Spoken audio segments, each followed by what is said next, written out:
$10,000 blessing will be in our hand. Yeah. And he will satisfy. Amazing sight that Savior stands and knock at every door. Amen. Oh yes.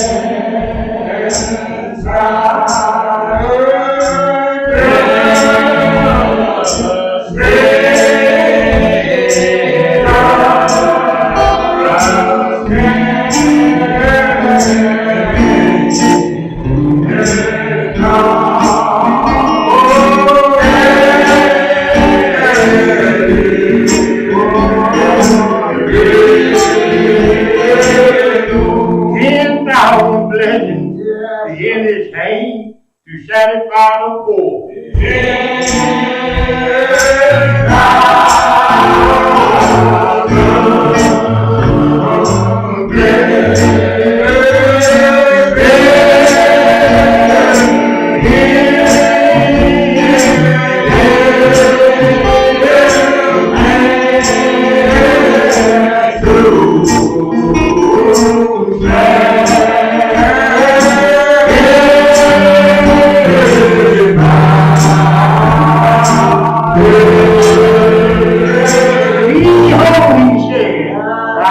Now to bring you to my rest.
And showed our way to the hill.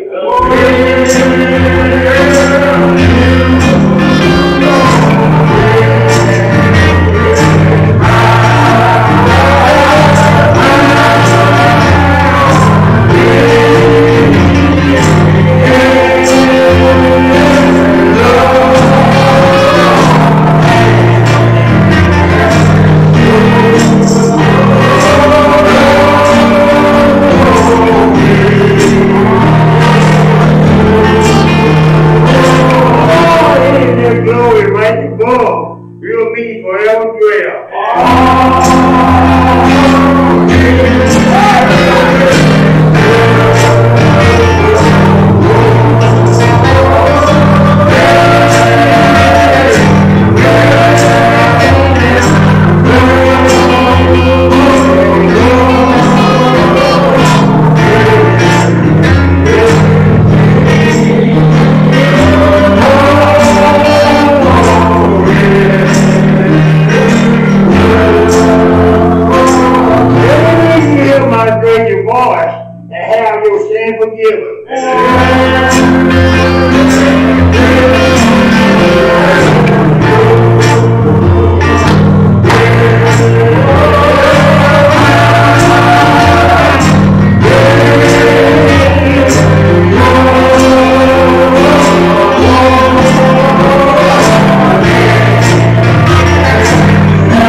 And pour yourself from heaven.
We come back to you for what we already have seen and what we already have heard.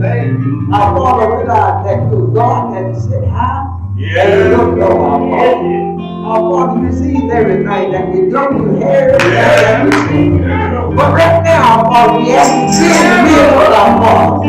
Help us to realize, our Father, that you still rule and you super rule, our Father. Let them know that you got more power than any disease on earth, our Father. Help us to look at what we are from within. Come to God, our help, our Father. I realize our help comes from you and you alone, our Father. God, we thank you for everything, Lord. We thank you for the word of God. God, spend the heart to your word, our Father. I'm glad to do it, our Father. Thank you, our Father. Help us, our Father. Even though we're going through radio time, our Father, but you still rule, our Father. Merciful, we praise you. God, we ask you to fill us up what we are going on. God, if you will, cross up on the heavenly side. But you are able to do it. And these blessed we ask you. Don't show Jesus' name. Amen. Lord, I don't mind nearly. Lord, I don't mind. Lord, I don't mind nearly. Lord, I don't mind baby. If you're long and I know that you are my God. Yeah, I'm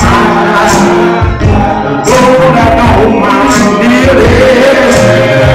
Lord, I don't mind. Lord, I don't mind nearly. On my knee every night and day, Lord. As long as I know Jesus.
reign. Yeah. As long as I know, I got Jesus by my side. That's it. I want to thank those brothers for that prayer service. Yes. Come, let us worship and bow down. Yes. Let us kneel before the Lord our Maker. Everyone who thirsts come to the water.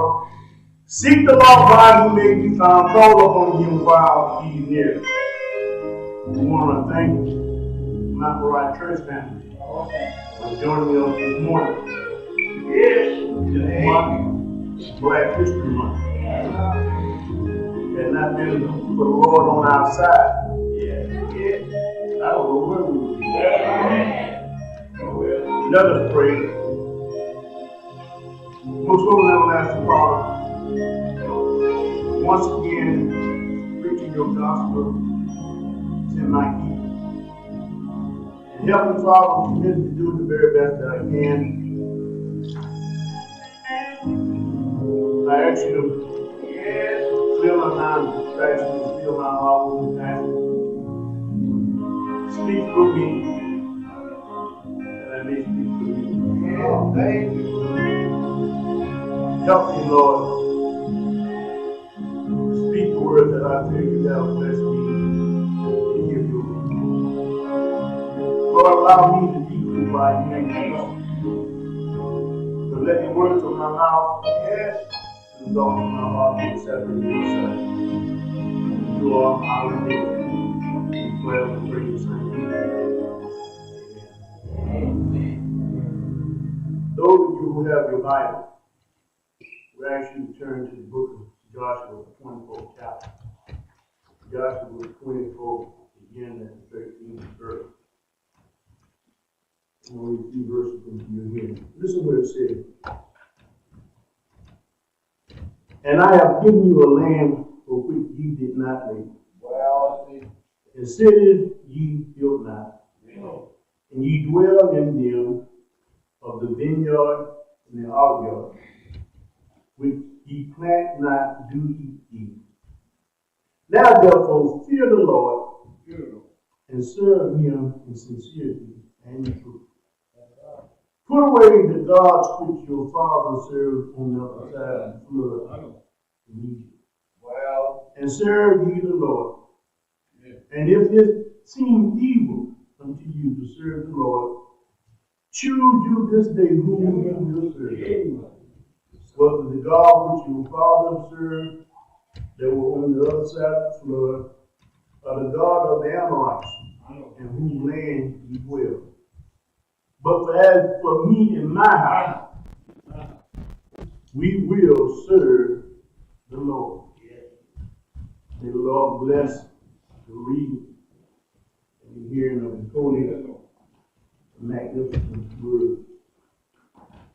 Today we want to start off with Black History Month with a firm foundation.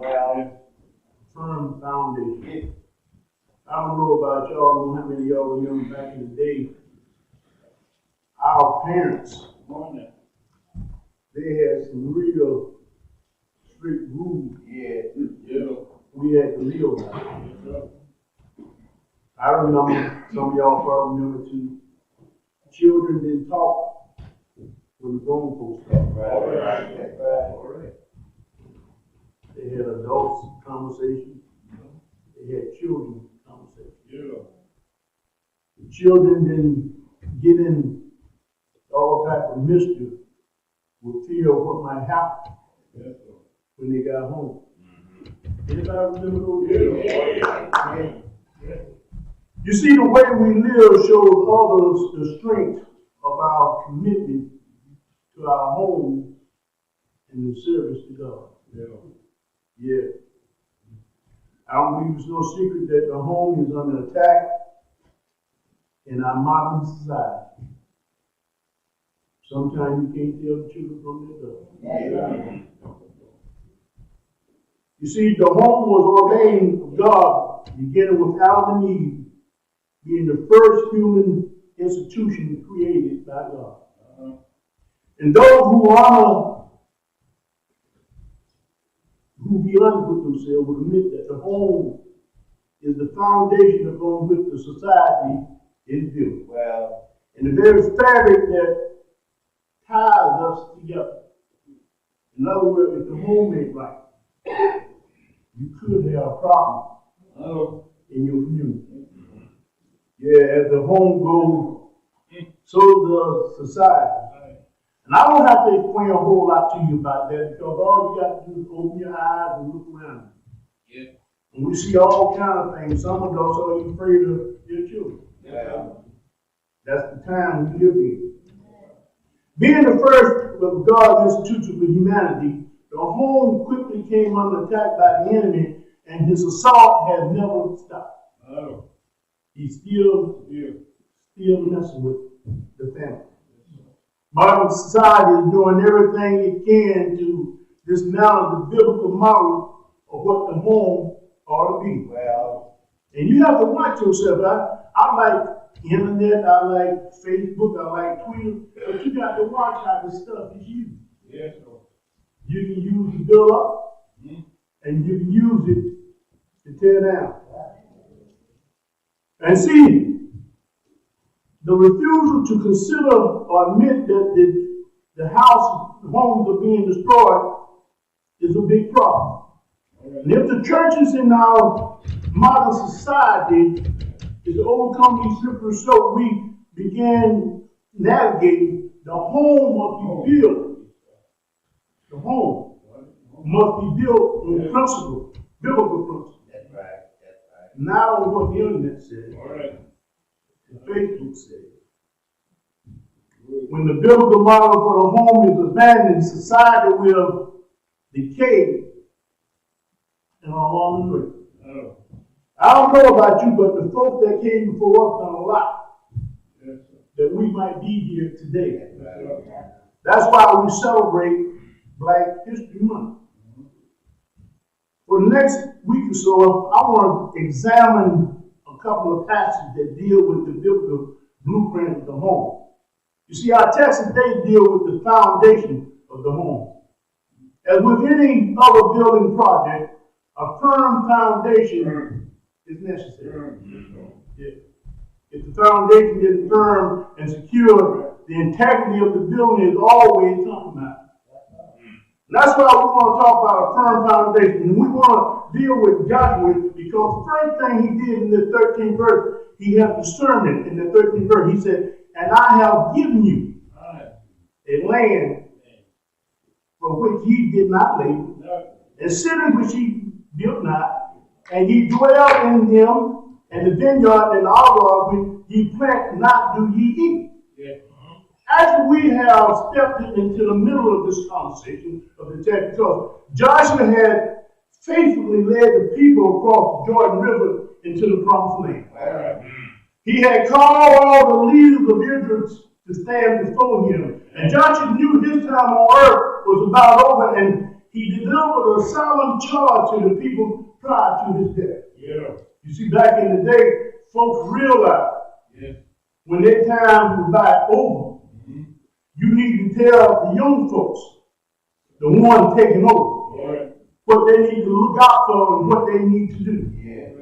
He had reminded them of the grace and the abundance of God in their life. You see, God's goodness to them is summed up in this very verse. And see, many people today deny it, but there can be no doubt that God has been grateful to our lives as well. We too need to be aware of the grace that we receive. Well, Now, I want y'all to stop thinking about that. We might be in the pandemic. We might be going through trials and tribulations, but regardless of what you're going through with, God is still taking care of you. yeah. In other words, God is helping us to navigate Yeah. through all types of situations. So let's consider the bounty of the grace in verse 13. After charging people to remember God and dealing with Abraham, his deliverance from Egypt and the abundance of the land, Joshua reminded them of the grace of God appeared in their life. They had inhabited a land that was filled with cities in which to dwell, and abundance of fruit and crop they can eat. Now I like that. They hadn't done anything.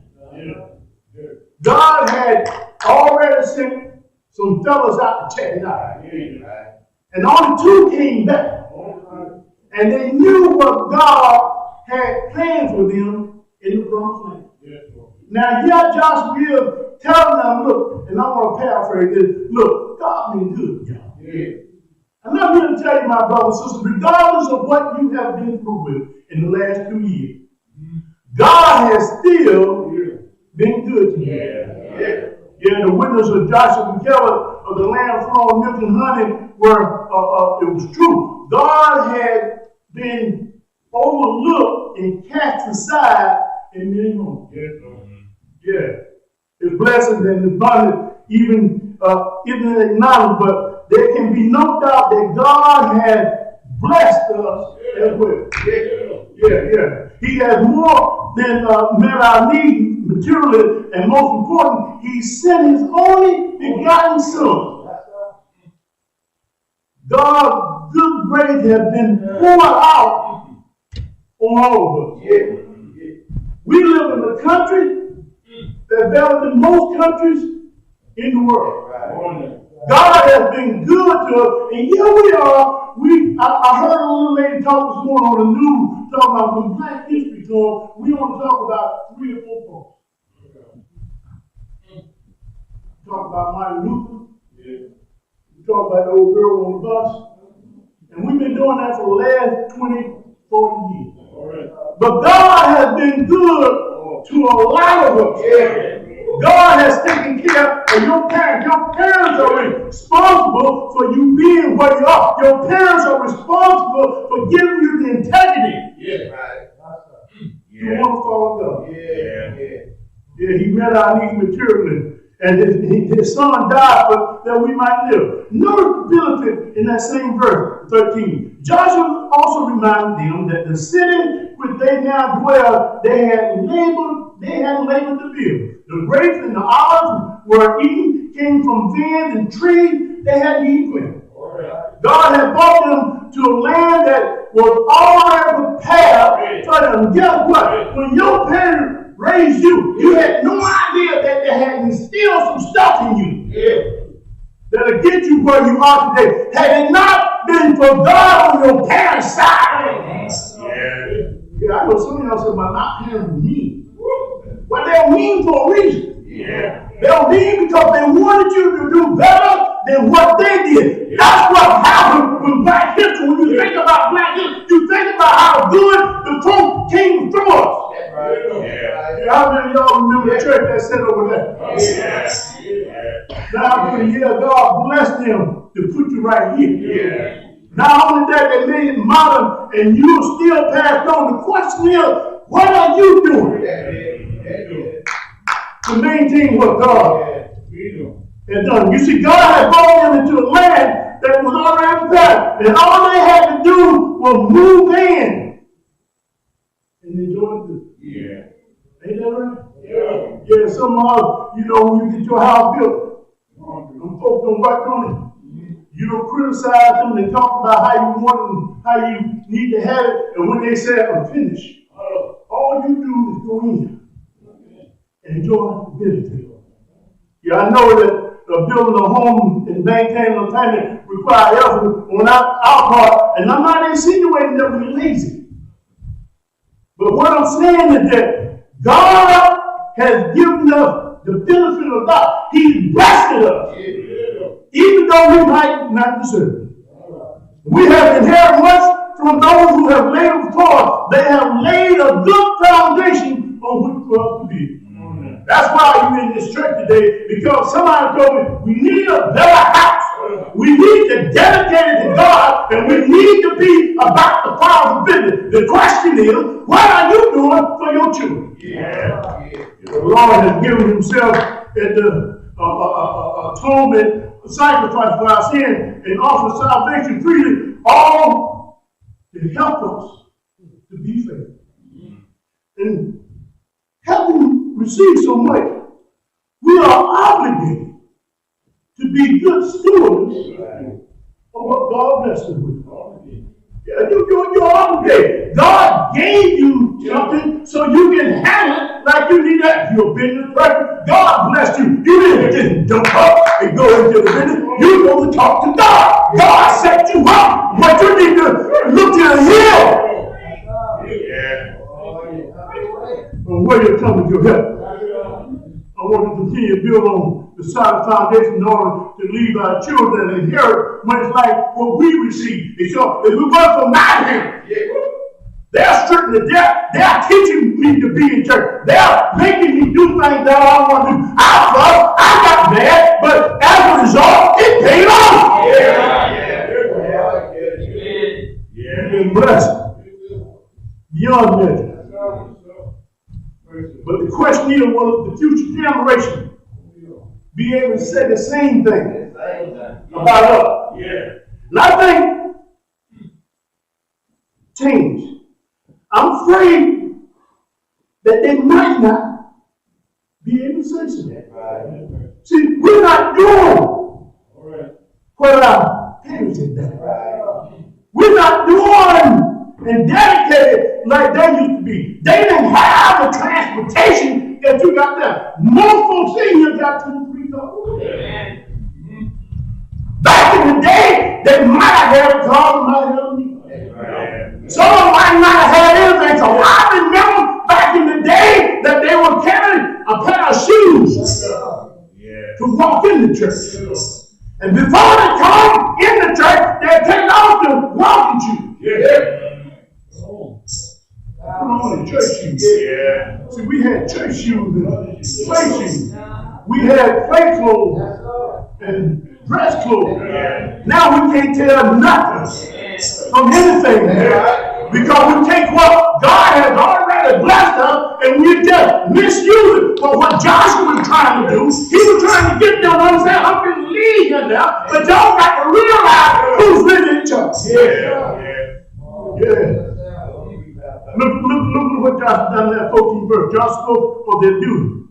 He said, now therefore, fear the Lord. And serve him in sincerity and truth. And put away the God which your fathers served on the other side of the flood and in Egypt. And serve ye the Lord. You see, in light of God's blessing, Joshua reminded them that they had to do. Yeah. As children, we too share the same obligation. You see, our duty is first of all to submit. 14th verse says, now therefore, fear the Lord.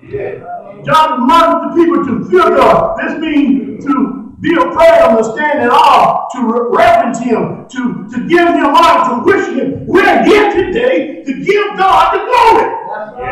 Yeah.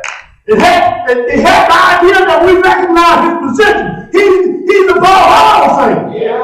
Now I believe that God don't want us to be crippling for it. He don't want you to be scared to come out of the house. He don't want you to be scared to go out and go to work and make up. He don't want you to be scared to make money. But you got to realize who's truly in charge. It is God that's blessing you. If things are going good in your life, you ought to give God the praise. You ought to bless the church. You ought to bless the things of God. God is the one taking care of all the stuff that's going on. That's not God been pulling us out. Where would you be? Some of us have been in the hospital, almost dead. But God brought us out. Some of us have had to pay. But God brought us out. You ought to give God the praise. Joshua knew. If the people ever lost their fear of the Lord, their spiritual demise will soon fall. See, when you ain't afraid of something no more, you might do anything. That's why you got a car that around 120 or 150 miles an hour, but it will kill you. You need to drive speed limit. More than really the challenge that divine character of the Lord love. But they don't want to acknowledge his holiness. And see, you got that knowledge. God holiness. You want your family to do all right. Whether you with your mate or not, you got to give God the glory because he's worthy. Every person in our country don't fear the Lord. But how do you know people how we acting towards each other? Look at the fussing and the fighting. Look at the misinformation. Look at all the rhetoric that's going on around. And some of us going in there. Some of us rather believe lies than believe the truth. They live there, they plead and never consider the accountability of God. Don't you know one day you're going to have to give accountability on how you live. You might think you're getting away right now. But I'm here to tell you, ain't nobody getting away, including the preacher. Some of us ain't what we ought to be. And God is watching every step that we're making. It's helping by the lives that we live. You see, one cannot claim the goodness and the fear of God if you don't talk to God. Every now and then you gotta go in your closet and have a little conversation with God. You're not going in your closet because you're just having a hard time. You're going in your closet when God's been good to you. You're going in your closet when you ain't got no trouble going on in your house. You're going in your closet because God is able to keep you where you are. You're interested in building a firm foundation in your life and in your home.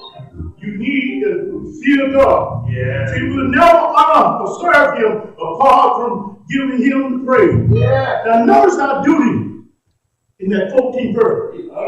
He says, serve Him in sincerity and truth. The people were told to serve the Lord in sincerity and truth. Joshua was witnessing them. He was tired of lip service. Some of us ain't got nothing but lip service. You see, the Lord wants some genuine action. If you can talk the talk, you ought to walk in glory. You ought to walk just like you talk. And see, Joshua was encouraging them to talk a good talk, but then take what they were talking about and put it into action. When you put it into action, your children are looking at you. When you put it into action, other folks are watching you. When you put it into action, even God is watching you. There's no room for empty pretenders. Y'all know what pretenders are. They come in and sing their head off. They'll walk right out of the church and start raving, you know what. That's a pretender. But when you're real on the inside, you'll be real on the outside. At home in America, we have some reference of scripture hanging on the wall. Some folks got Bibles open in the window. But that ain't nothing but just like lip service. If you ain't reading what you're hanging, it ain't doing you no good. Our church is filled with those who are content in coming and sitting in the pew, but never engaged in worship. If God been good to you, you'll give Him the praise. He's worthy. He's worthy. Be praised.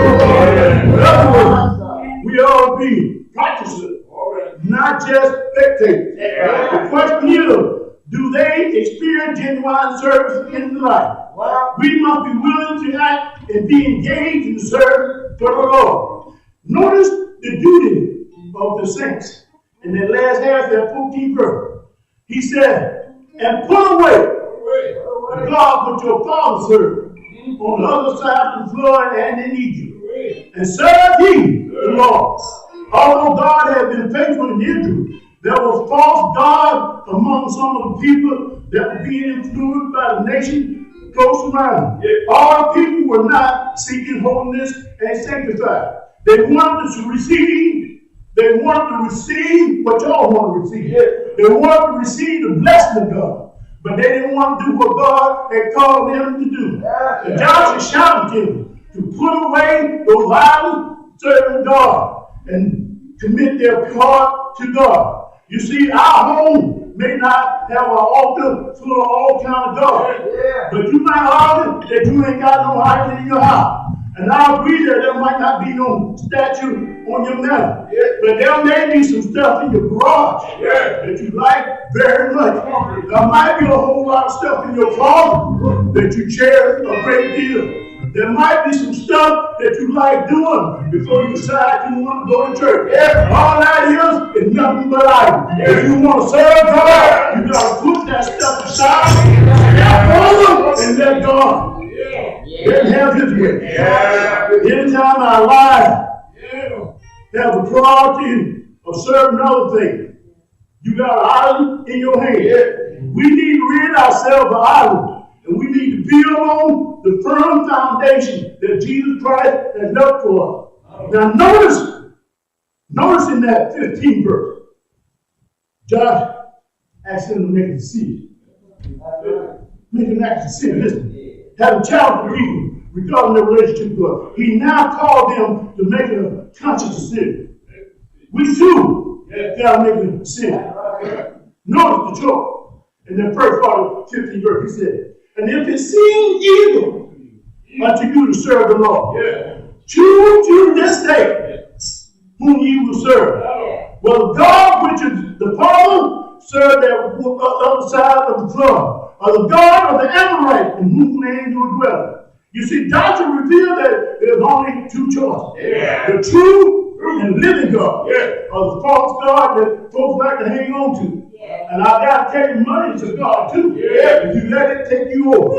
He knew there were many false gods, but it wasn't anything he could do about it. Joshua wanted them to make a decision. And I'm here to tell you today, my brothers and sisters, you got to make a decision. You got to decide who you're going to serve. You got to put first things first if you want God to help you out. He had all he had to do. But Joshua told him, he said, you got to make up your mind. I'm here to tell you, my brothers and sisters, everybody look good out here today. That's what God been good to you. You still got to make up your mind. Not just on Sunday, but every day. God put you up in the morning. When God put you to sleep at night, you got to make up your mind. When you get up the next day, you got to let God have His way. He said, decide today who you going to serve. And he told him, but he said, I ain't going to let y'all mess me up. I've already made up what's the house in the house. He said, as for me, that's my house. We're going to serve. You got to be mad. You got to be the woman. You got to be the man and woman. You got to let God. Let God have His way. That's what happened in Black History Time. The old folks grew up when we were children and made up their mind they're going to go through trials and tribulations just so that we could be here in this beautiful sanctuary today. They made up their mind they were going to work hard in the sun. They made up their mind they were going to raise their kids to obey God. They made up their mind they didn't have a choice then with what we were going to church. So when we got up, they said, get ready. It was time to go to church. Now we get up. Do y'all want to go to church? You ought not be asking somebody. You really want to go to church. You ought to make a priority that they go to church. Because when they come to the church, God will bless them. They will be. You gotta have a solid foundation. You gotta have a firm foundation. It starts at the home. Don't put it on the church. Church will help you out. But what's done here needs to be done at home. And when it's done at home, it'll reflect everywhere your child goes. Joshua knew his time was up. But he gave them a good talk. And he told them what they need to do. Now next week we intend with the home. We'll come back to the home again. Because this is Black history. And see, had it not been for those prior to us, we would not be able to enjoy what we enjoy today. Let us pray. Most holy, everlasting Father, we come now, thank you again for another opportunity to be in your holy place. We thank you for the visitation of your Holy Spirit. We thank you for those who came out and those that might be listening on the radio. We ask you now to have mercy on each and every one that's called on your holy name. You know what they stand in need of. We ask you to bless them in your mighty name. Help us to understand what blackness is all about. Help us, oh Heavenly Father, to do as Joshua said, as for me and mine, we want to serve you and serve you till our last day. Thank you, Lord, for this glorious opportunity just to be in this house of prayer. Thank you, Lord, for allowing your holiness to fall upon us. Thank you, Lord, and blessed week that we go forward declaring your name. We pray in your Son Jesus' name. Amen. Don't forget, continue to wear your mask, social distance, and let God have his way. As we get ready to sing, the church say amen. And the church say amen. God is good. Let the church say